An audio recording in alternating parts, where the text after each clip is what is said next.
G'day, I'm Friendy and welcome to MoTV.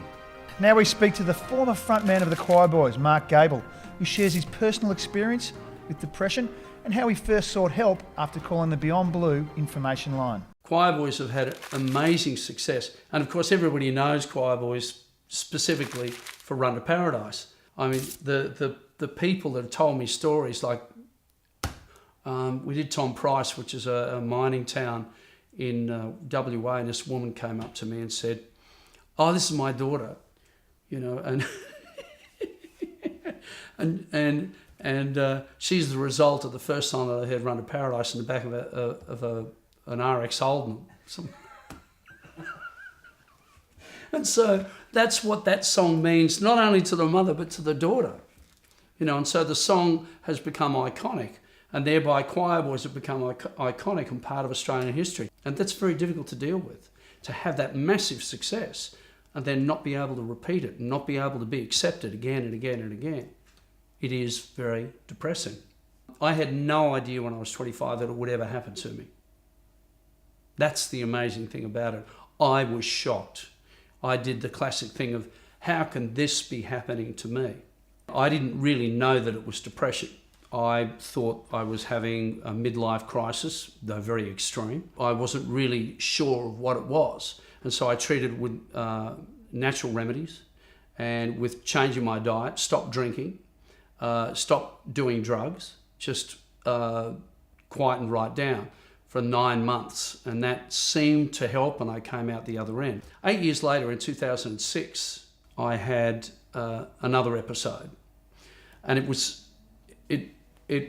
the lapse in attitude towards food, exercise, and drinking that constituted the second episode. I partied for 2 days, and when I woke up in the morning, I thought, there's something wrong. I realised then, right at that point, as soon as I opened my eyes, I could no longer drink. I could no longer have coffee, and I could certainly no longer do drugs. I had to get on a plane to go to Perth the next day, and that's when the episode really hit me. I was on a plane in a tin can flying through the air, trapped, and I was a mess. I was sitting next to my manager, abusing him, which is all part and parcel, I guess, of what I was going through, and then running down to the loo and trying to figure out ways of bumping myself off, seeing if I could hang myself in the toilet. And it was, well, as you can imagine, it was a horrible experience.